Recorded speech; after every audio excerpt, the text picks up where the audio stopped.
నిజంగానే మేడిగడ్డల సాంకేతిక సమస్య వచ్చింది.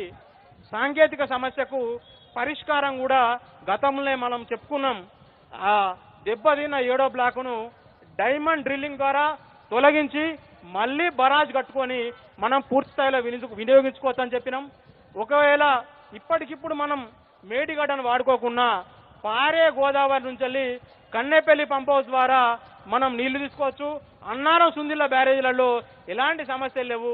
చిన్న చిన్న బొంగలు పడితే వాటిని కెమికల్ గ్రౌండింగ్ చేసుకున్నాం, నీళ్లు ఆపుకునే అవకాశం ఉన్నది. ఇది ఇరిగేషన్లా ఏ ఇంజనీర్ అడిగినా చెప్తాడు, కానీ ప్రభుత్వానికి అది లేదు. ఎందుకంటే కాళేశ్వరంను వినియోగించుకుంటే కేసీఆర్ కట్టిన ప్రాజెక్టుకు క్రెడిట్ ఇవ్వాల్సి వస్తుంది.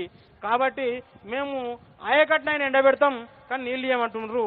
మిత్రులారా, కాళేశ్వరం ప్రాజెక్టు ద్వారా SRSP stage 1, stage 2, Nizam Sagarla ఒక 10 లక్షల ఎకరాల అదనపు ఆయకట్టు గడిచిన 2019-2020 ఆర్థిక సంవత్సరం యాసంగి సీజన్ నుంచి వెళ్ళి అందుబాటులోకి వచ్చింది.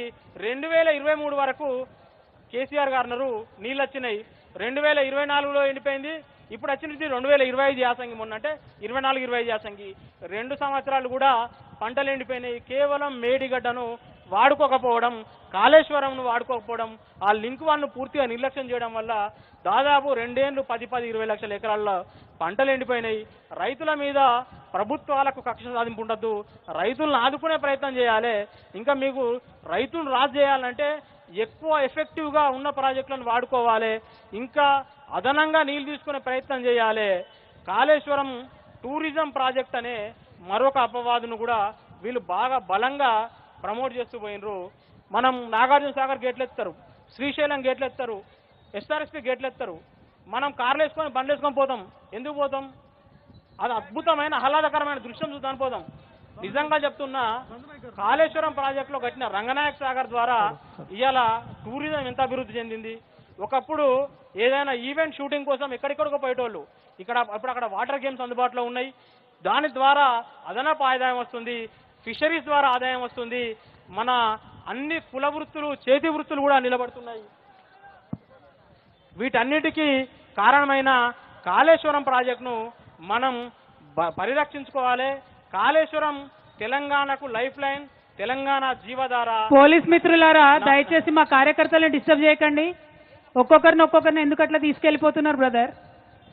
గంత భయం ఎందుకై నాకు అర్థమైతలేదు. వదిలే ఆ పిల్లగా నీటి వదిలే, మస్తు మందిని తీసుకుపోతురు. పోలీస్ గీలిస్ నై జాంతా,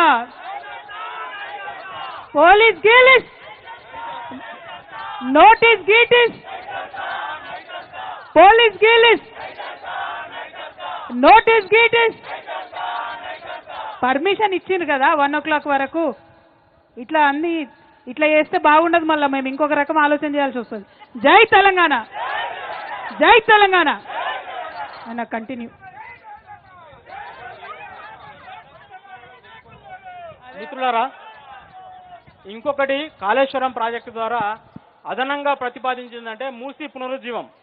ఇదేదో ఈ మూసీ పునరుజ్జీవం ప్రాజెక్టును మేమే తీసుకొచ్చినాం అని మనోళ్ళు చెప్తున్నారు. అది కాదు. కొండపోచమ్మ సాగర్ నుంచి వెళ్ళి 1100 కోట్లతోటి ప్రపోజల్స్ రెడీ అయినాయి కేసీఆర్ గారు ఉన్నప్పుడే.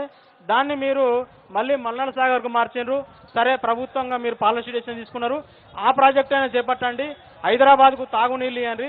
Godavari drinking water phase 2 project అని దాన్ని చేస్తున్నారు 7,000 కోట్లతోని. ప్రాజెక్టులు నిర్మించడాన్ని